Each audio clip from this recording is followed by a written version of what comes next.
Paltrocast. Hey, Lovell. Hey, Eric. Thank you both for joining me. So much I want to ask both of you, but we'll first throw it to Eric. Eric, what does it mean to be a gangsta gardener? Oh, nice. We got Soil Brothers questions. Yeah, so my partner and I, during the pandemic, we kind of started a sustainable landscaping business. Acting wasn't really around. And we were like, what are we going to do? And we got into a bunch of like small farm documentaries and really kind of like dug into the lifestyle. We did a work stay at a vegan farm in the Catskills and just got really inspired to try doing something different. And it was a lot of tough work. And so we were like, all right, how can we kind of keep up with this mission, but do something that's a bit more enjoyable? So we kind of started an e-commerce sort of lifestyle brand that's built upon sustainability.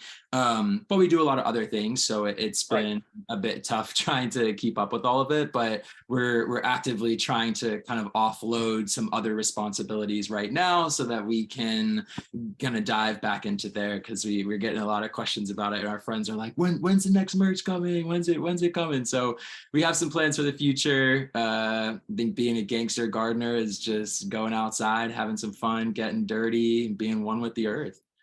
Makes sense to me, and congratulations on having success in two different fields of life now. Lovell, kicking it over to you right here.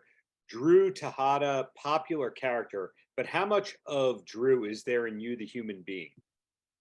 I mean, I feel like Drew's made me a more intelligent man.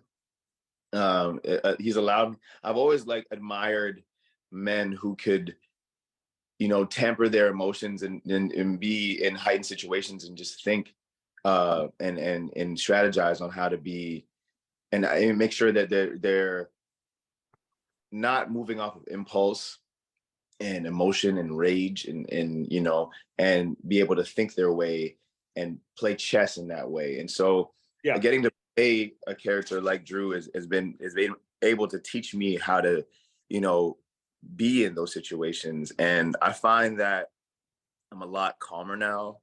I used to be such a hothead as a kid. So now being able to I can actually breathe in this situation, because I have to bring that to Drew. So I have to honor that in myself.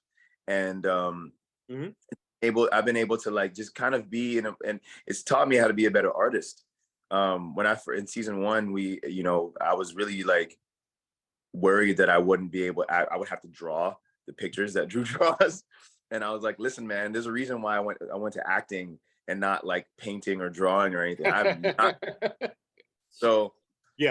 Went to learn how to draw, and it was a lot easier than I thought it would be. I took a few classes at and this one at the Little Picasso's, and it was in Brooklyn, and I would go. Shout out to my teacher Phoebe, she's really dope.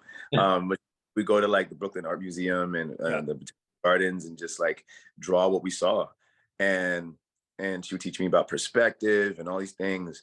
And I started just getting into my own style of drawing, and I've painted since then and painted a lot more. And it's been a great gift to be able to play Drew and bring that into my life. And he's also, I think, deep in my empathetic capacity. So I think all in all, it's been a very rewarding time playing Drew. Wow. That blows my mind that you did take drawing classes on that end. Eric, did you take any lessons or classes in prep for this role that you had? A little. I have a phenomenal acting coach who I absolutely love. His name is Vance Barber, and he really kind of set me up nicely for a lot of the things that happened, as this was my first, kind of big TV thing. So super grateful for him. And then, I have a degree in theater, so I guess that kind of prepped me for this. And then also some really fun gun training you do when you use a gun on the show, and lots of other productions. They take it very seriously. So we had some fun gun training that kind of put me into my power for sure, which was really nice. And Eric, when did power come onto your radar? Now, I say that as an outsider, as a fan who's been able to interview most of the cast. And power has a fan base like no other. I'd put it up there with The Simpsons, where the people who love it, Yeah. And then other people go, what are you talking about if they've never Yeah. seen Yeah, to be so honest, I don't know. Now that I'm a part of the world, I can't believe that like I didn't really know about it before. And I got this audition actually, and I don't remember exactly how it kind of came up, but I was talking to my mom. I was like, "Have you ever heard of this show?" And she's like, "Are you kidding? This is like my stepdad and my mom's favorite show." So I'm talking to my dad, and I'm like, "Have you ever heard of the show?" He's like, "This is me and your stepmom's favorite show, whatever." They're talking about it. They love it.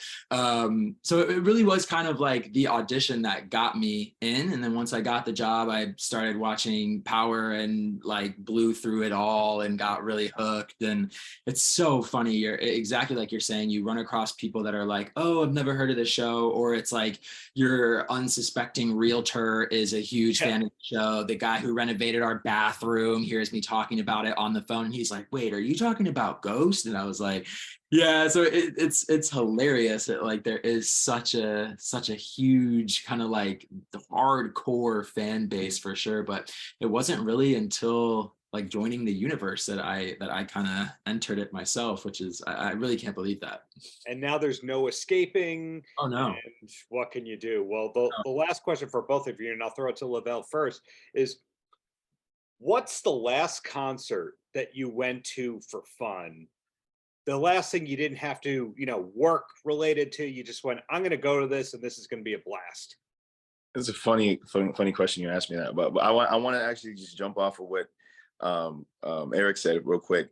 Yeah. It's so funny to mention your realtor, the unsuspecting realtor as a fan. Like, first of all, we've been in this place now for since last year, and our realtor's name was Kiana, which I found hilarious, and she's a fan of the show.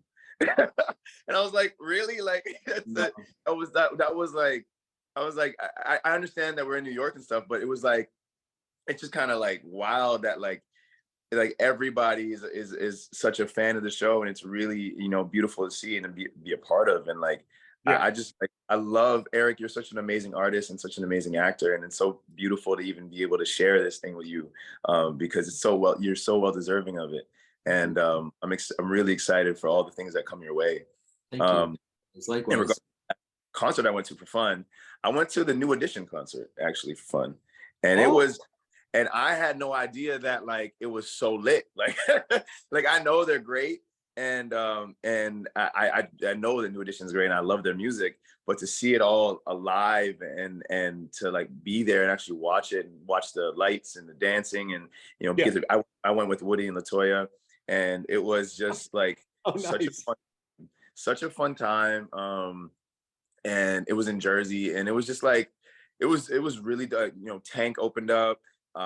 It was Guy, he Sweat. It was just like a whole, I was like, wow, like I grew up listening to this music, and here they are right in front of me. And yeah, it was a great time. All the New Jack heroes. And Erik, you said before I let you go, last concert that you went to for fun.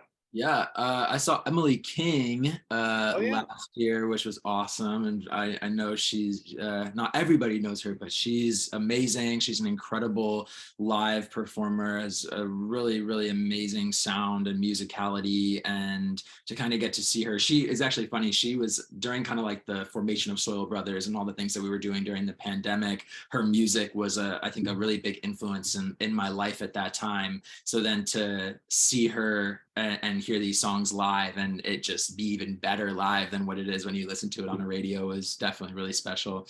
That was an awesome night for sure. That's a rarity where it sounds better than it does in the studio. So it sounds like I need an Emily concert in my life in the near future. But in the meantime, hey, congrats to you both on excellent work in season 3 and being part of this wonderful Power universe that shows no signs of slipping in popularity, getting the critical acclaim, etc. Nice. Thank you. Paltrocast.